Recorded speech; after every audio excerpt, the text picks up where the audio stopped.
নমস্কার।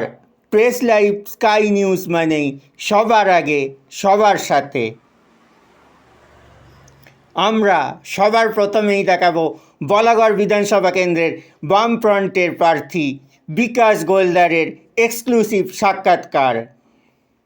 মাত্র 6 দিন আগে যিনি প্রতিবাদী পোস্টে লিখেছিলেন, যারা এতদিন বলতেন সাম্রাজ্যবাদ খায় না মাথায় দেয়, সমস্ত জ্বালানির ছ্যাঁকা খাওয়ার পরে তারা এখন কি বুঝলেন সাম্রাজ্যবাদ সাধারণ নাগরিকদের গিলে খায়।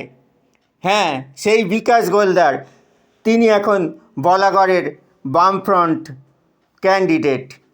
দেখুন বিকাশ গোলদারের এক্সক্লুসিভ সাক্ষাৎকার শুধুমাত্র প্রেস লাইভ স্কাই নিউজ চ্যানেলে। নির্বাচন সংক্রান্ত সমস্ত খবরের আপডেট পেতে চ্যানেলটি ফ্রি সাবস্ক্রাইব করে থাকুন এবং অলওয়েজ আপডেটেড থাকুন। স্কাই নিউজ মানে মাই নিউজ, ইয়োর ভিউজ। আপনারা সঙ্গে থাকুন, আপনাদের খবর দেখতে থাকুন।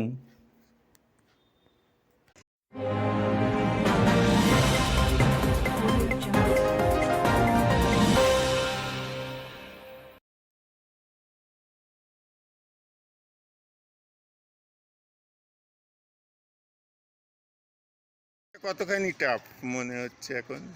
লড়াইটা তো টাফ অবশ্যই, কারণ নীতিগতভাবে বিজেপির বা আরএসএস তো দুটো দলকেই পরিচালনা করছে, তৃণমূল এবং বিজেপিকে। সেক্ষেত্রে আমাদের দুটোর বিরুদ্ধে লড়াই করতে হচ্ছে, কিন্তু আমাদের কর্মী সমর্থক সাধারণ মানুষের উপর আমরা ভরসা রাখছি। সাধারণ মানুষের সঙ্গে যা মিশছি, মানুষের সঙ্গে যা কথাবার্তা হচ্ছে, তাতে করে আমরা এই লড়াইয়ে এগিয়ে আছি এবং অবশেষে আমাদের জয় সুনিশ্চিত। জায়গায় আমরা মানুষের কাছে পৌঁছচ্ছি, মানুষের কাছে মানুষের কথাবার্তা শুনছি, তাদের অভাব অভিযোগ। তারা নিশ্চয়ই তৃণমূলকে এ রাজ্যে আর মানুষ চায় না, একদম এটা পরিষ্কার হয়ে গেছে। এবং আমরা সেই জায়গায় যে কাজ করতে যাচ্ছি, আমাদের কাছে সেটা একটা সুবিধাজনক পরিস্থিতি এবং আমরা মনে করছি যে আমরা আগামী দিনে সেই আমাদের যে চ্যালেঞ্জগুলো আছে সেগুলো ওভারকাম করতে পারবো, অতিক্রম করে আমরা আমাদের লক্ষ্যে পৌঁছতে পারবো। জনগণই তো আমাদের দলটা তো, পার্টিটা তো জনগণেরই পার্টি, সুতরাং জনগণ আমাদের সঙ্গে সবসময় আছে, তো জনসংযোগকে গুরুত্ব দিতেই হবে। তাদের অভাব অভিযোগ, তাদের বক্তব্য, আমাদের বিকল্প বিষয় তাদের সামনে তুলে ধরতে হবে। দলের বিরুদ্ধে, কোনো ব্যক্তির বিরুদ্ধে নয়। যিনি দাঁড়িয়েছেন তার বিরুদ্ধে আমার লড়াই নয়।